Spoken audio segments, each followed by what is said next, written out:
Hi friends, ಇವತ್ತೊಂದು khichdi recipe ಹೇಳ್ತಾ ಇದ್ದೀನಿ.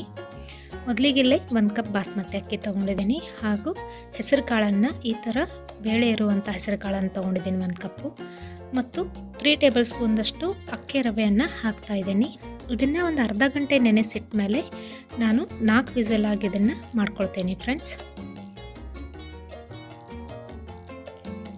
ಈಗ ಅರ್ಧ ಗಂಟೆ ಆಗಿದೆ. ಇದರಲ್ಲಿ ಸ್ವಲ್ಪ ಅರಿಶಿಣ ಪುಡಿ ಹಾಗೂ 2 ಟೇಬಲ್ ಸ್ಪೂನ್ ತುಪ್ಪ ಹಾಕಿ ಇದನ್ನು ಒಂದು 5 ವಿಸಿಲ್ ನಾವು ಮಾಡ್ಕೊಳ್ಬೇಕು. ಸಾಫ್ಟಾಗಿ ಮಾಡ್ಕೊಳ್ಬೇಕು ಫ್ರೆಂಡ್ಸ್. ಈಗ ನಾನು ಉಪ್ಪು ಹಾಕ್ತಾ ಇದ್ದೀನಿ.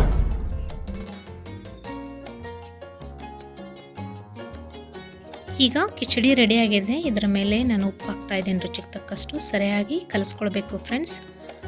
ಈಗ ಇದಕ್ಕೊಂದು ಕಡಿ ರೆಡಿ ಮಾಡ್ಕೊಳ್ತಾ ಇದ್ದೀನಿ. ಪ್ಯಾನ್ಗೆ ಸ್ವಲ್ಪ ಎಣ್ಣೆ ಹಾಕಿದ್ದೀನಿ. ಸಾಸಿವೆ, ಜೀರಿಗೆ, ಧನಿಯಾ ಪೌಡರ್, ಜೀರಾ ಪೌಡರ್, ಸ್ವಲ್ಪ ಮೆಂತ್ಯ ಕಾಳು,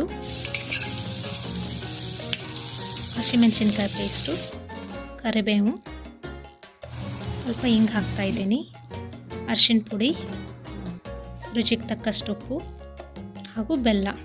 ಈಗ ಸ್ವಲ್ಪ ಕಡಲೆ ಹಿಟ್ಟನ್ನು ಹಾಕ್ತಾ ಇದ್ದೀನಿ 2 ಟೇಬಲ್ ಸ್ಪೂನ್ದಷ್ಟು. ಇದನ್ನ ಇದರಲ್ಲೇ ಹುರಿದು ಸ್ಟವ್ ಆಫ್ ಮಾಡ್ಕೊಳ್ತಾ ಇದ್ದೀನಿ ಫ್ರೆಂಡ್ಸ್. ಈಗ 1 ನಿಮಿಷ ಹುರಿದು ಸ್ಟವ್ ಆಫ್ ಮಾಡ್ಕೊಳ್ಬೇಕು. ನಂತರ ಇದಕ್ಕೆ ನೀರು ಹಾಕಿ ಮೊಸರನ್ನು ನಾನಿಲ್ಲಿ ಸರಿಯಾಗಿ ಬೀಟ್ ಮಾಡ್ಕೊಂಡಿದ್ದೀನಿ. ಇವಾಗ ಸ್ಟವ್ ಆನ್ ಮಾಡಿ ನಮಗೆ ನೀರು ಎಷ್ಟು ಬೇಕು ಅಷ್ಟು ಹಾಕಿ ಇದನ್ನು ಕೈ ಬಿಡೋದು ಸರಿಯಾಗಿ ಕಲಿಸ್ತಾ ಹೋಗಬೇಕು ಫ್ರೆಂಡ್ಸ್. ಇದು ಸರಿಯಾಗಿ ಕುದಿಬೇಕು ಫ್ರೆಂಡ್ಸ್. ಕಡಿ ಇವಾಗ ಮಸಾಲೆ ಕಡಿ ರೆಡಿ ಆಗಿದೆ. ಇದಕ್ಕೊಂದು ಒಗ್ಗರಣೆ ಮಾಡ್ತಾ ಇದ್ದೀನಿ. ಸ್ವಲ್ಪ ತುಪ್ಪ ಹಾಕಿದ್ದೀನಿ ಹಾಗೂ ಬೆಳ್ಳುಳ್ಳಿ ಮತ್ತು ಒಣಮೆಣಸಿನ್ಕಾಯಿ ಹಿಂಗೆ ಹಾಕಿದ್ದನ್ನು ಒಗ್ಗರಣೆ ಹಾಕ್ತಾ ಇದ್ದೀನಿ ಈ ಕಡೆಗೆ.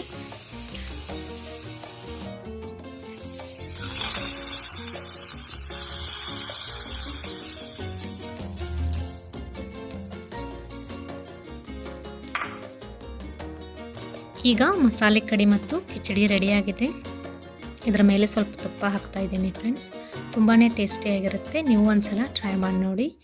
ಈ ವಿಡಿಯೋ ಇಷ್ಟ ಆದರೆ ಲೈಕ್ ಮತ್ತು ಶೇರ್ ಮಾಡಿ ಫ್ರೆಂಡ್ಸ್. ಸಬ್ಸ್ಕ್ರೈಬ್ ಮಾಡೋದನ್ನು ಮರಿಬೇಡಿ. Thank you friends.